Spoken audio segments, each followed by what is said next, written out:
எல்லோருக்கும் வணக்கம். எல்லாத்தையும் திருப்பி இங்கே சந்திக்கிறதுல ரொம்ப மகிழ்ச்சி. நேற்று நான் சொன்ன மாதிரி இன்றைக்கி என்ன பதிவு பண்ணலான்னு நினச்சேன்னா, உலகளாவிய வேலைவாய்ப்பு சந்தையில் வந்து நிறைய வேலைவாய்ப்புகளை கொடுத்துக்கிட்டு இருக்கக்கூடிய இன்னும் ஒரு பர்டிகுலர் டொமைன், அதை பற்றி தான் பேசலான்னு இருக்கேன். ஏன்னா ஏற்கனவே வந்து சைபர் செக்யூரிட்டி மற்றும் ஆர்டிஃபிஷியல் இன்டெலிஜென்ஸ், டேட்டா சயின்ஸ் பற்றி நான் ஏற்கனவே வீடியோ பதிவுகளை விட்டுருக்கேன், நீங்களாம் பார்த்துருப்பீங்கன்னு நினைக்கிறேன்.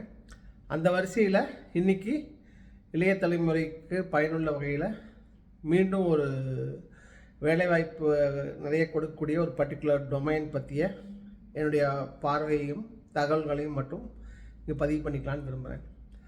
டேட்டா ப்ரைவசி அண்ட் ப்ரொடெக்ஷன், இந்த வேர்டு நீங்கள் கேள்விப்பட்டிருப்பீங்க. டேட்டா ப்ரைவசி, இன்னொரு வேர்டு வந்து ப்ரொடெக்ஷன்.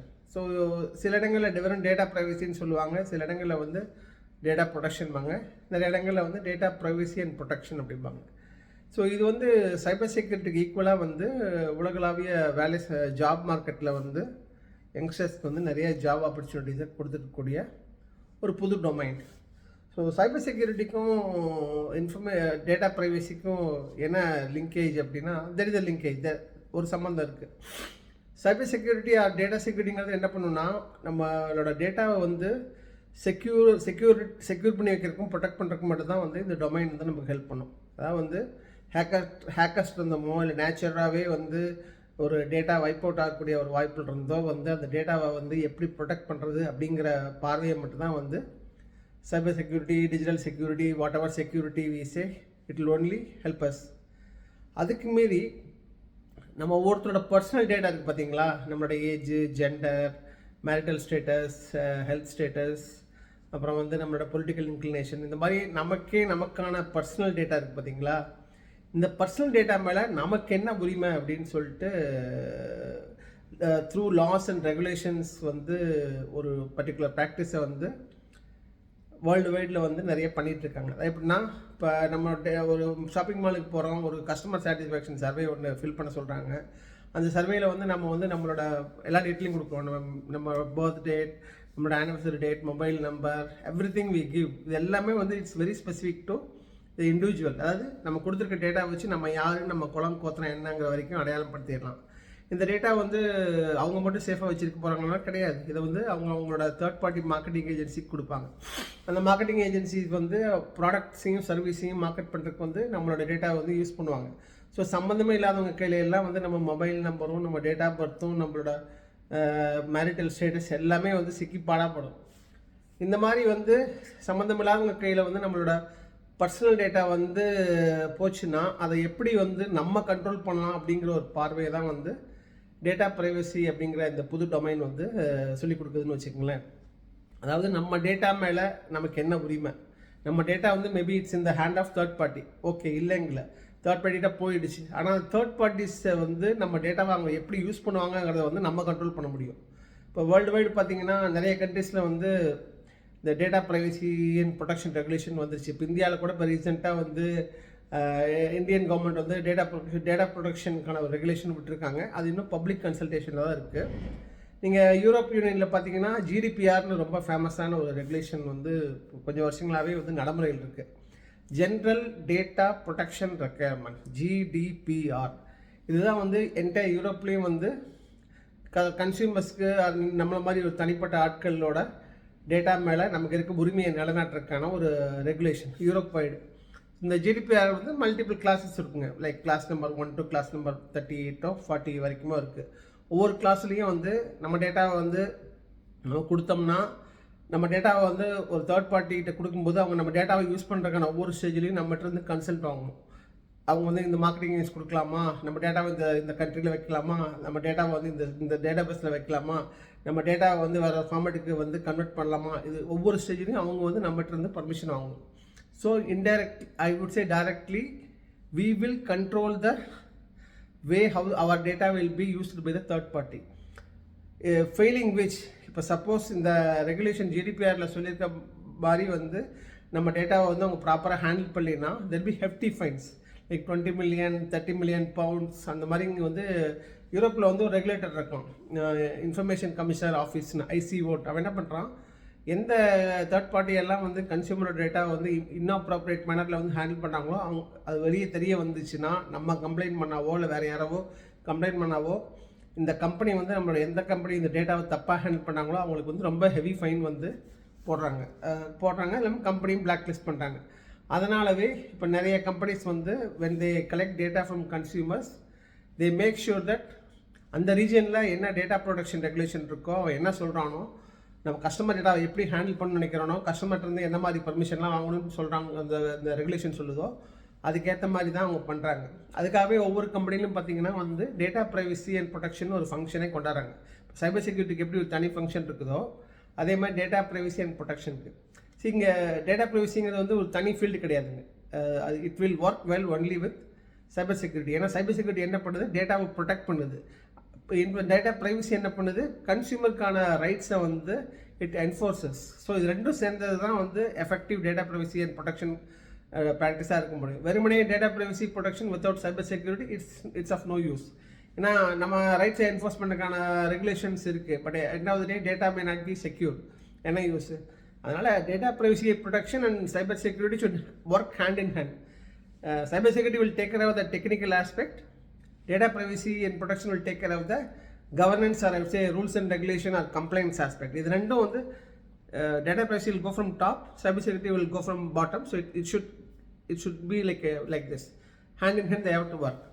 ஸோ இதனால் வந்து வேர்ல்டு வைடு இப்போ எல்லா கண்ட்ரியுமே, இப்போ நான் இருக்க யூஏயில் பார்த்தீங்கன்னா யூஏ கவர்மெண்ட் வந்து UAE PDPL, UAE personal data prevention law அப்படின்னு ஒன்று கொண்டு வந்திருக்காங்க. அப்புறம் கன்சியூமர் ப்ரொடெக்ஷன் ரெகுலேஷன் சிபிஆர்னு ஒன்று கொண்டு வந்திருக்காங்க. இது ரெண்டுலேயுமே பார்த்தீங்கன்னா how the consumer data need to be handled by organizations who will collect the data, store the data, process the data, share the data. Data of whom? Data of consumer like us. UAE government ஏற்கனவே வந்து regulation கொண்டு வந்துட்டாங்க. We are working on it. என்னோட ஆர்கனைசேஷனில் வந்து சைபர் செக்யூரிட்டிக்கு நான் தான் இன்சார்ஜுங்க. அதே மாதிரி டேட்டா ப்ரைவசி அண்ட் ப்ரொடெக்ஷனும் அஸ் ஆஃப் நோ நான் தான் இன்சார்ஜாக இருக்கேன். So I used to handle with lot of regulatory requirements from this region with respect to data privacy and ப்ரொடெக்ஷனுங்க. இப்போ லீடிங்காக குளோபலாக பார்த்தீங்கன்னா அமெரிக்காவில் வந்து சிசிபிஏன்னு ஒன்று இருக்குது, கலிஃபோர்னியா கன்சியூமர் ப்ரொடெக்ஷன் ஆக்ட்னு ரொம்ப ஃபேமஸுங்க. அதுவும் ஒரு டேட்டா ப்ரைவசி ரெகுலேஷன் தான். பிப்டான்னு ஒன்று இருக்குது, தென் ஹிப்பான்னு ஒன்று இருக்குது. ஹிப்பாங்கிறது வந்து ஹெல்த் கேர் இண்டஸ்ட்ரிக்கான டேட்டா ப்ரைவசி ரெகுலேஷனுங்க. அப்புறம் வந்து இந்த கிரெடிட் கார்டு டெபிட் கார்டு டேட்டாவில் வந்து கன்சியூமர் டேட்டா இருக்கிறதுனால அதை கண்ட்ரோல் பண்ணுறதுக்கு வந்து பிசிஐ டிஎஸ்எஸ்னு ஒரு ரெகுலேஷன் இருக்குங்க, payment card industry data security ஸ்டாண்டர்ட்னு சொல்லிட்டு. இங்கே யூஐயில் இருக்க அத்தனை பேங்க்கும் they have to be comply with this PCI DSS standard. நாங்கள் வந்து compliant with PCI DSS standard as வெல்ங்க. அது மாதிரி வந்து ஒவ்வொரு அமெரிக்காவில் பார்த்தீங்கன்னா 44 ஸ்டேட்டில் வந்து தனித்தனியாக consumer protection, consumer data protection privacy laws கொண்டு வந்திருக்காங்க. கனடாவில் ஒரு ரெகுலேஷன் இருக்குது, ஆஸ்திரேலியா, குளோபலாக எல்லா கண்ட்ரிலையும் வச்சுருக்காங்க. India also just join. It's very unfortunate. இவ்வளோ பெரிய கண்ட்ரி, இவ்வளோ டெக்னாலஜி ப்ரொஃபஷனல்ஸை வெளியுலகத்துக்கு கொடுத்துருக்க கண்ட்ரி இது வரைக்கும் டேட்டா ப்ரொடெக்ஷன் ப்ரைவசிக்கு வந்து பெரிய ஒரு ஃபோக்கஸ் கொடுக்காம இப்போ இந்தியாவில் டேட்டா செக்யூரிட்டி கவுன்சில் ஆஃப் இந்தியான்னு ஒரு செட்டப் இருக்குங்க. அவங்க வந்து come up with draft regulation which is under public consultation. Public consultation என்னென்னா public are encourage to provide review comments on the draft regulations based on which the final regulation will be arrive. அது போயிட்டுருக்குங்க.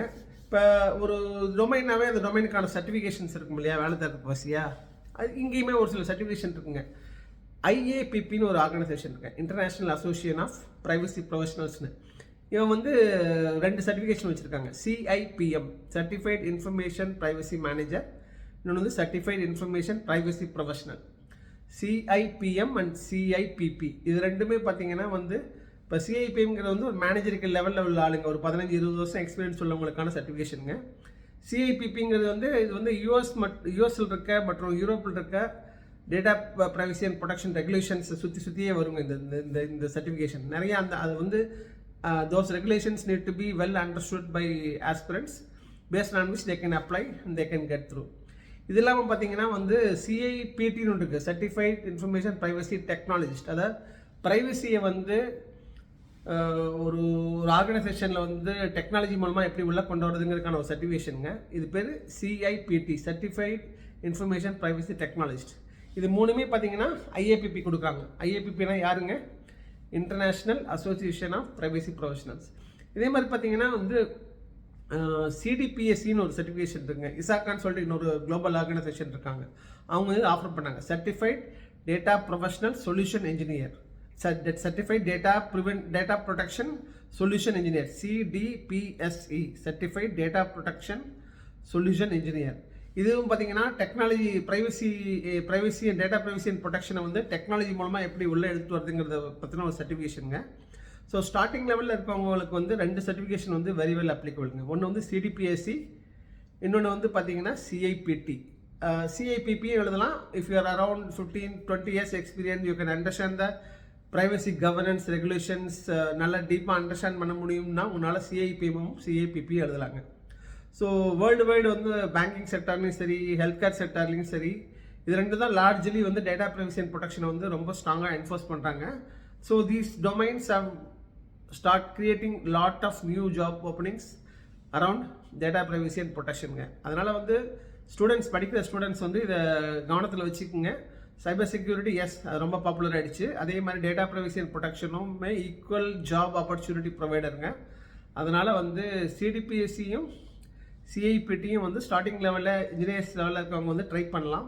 Try பண்ணிங்கன்னா உங்களுக்கு banking செக்டார்லையும் சரி, health care செக்டார்லையும் வந்து job opportunities வந்து ரொம்ப பிரகாசமாக இருக்குதுங்க. இது சம்மந்தமாக எந்த ஒரு இன்ஃபர்மேஷன் வேணுனாலும் என்னை அப்ரோச் பண்ணுங்கள். நான் என்னால் என்ன ஒரு இன்புட் உங்களுக்கு கொடுக்க முடியுமோ, என்ன மாதிரி உங்களுக்கு கைடன்ஸ் கொடுக்க முடியுமோ, I am glad to to that. Okay, நன்றி, வணக்கம்.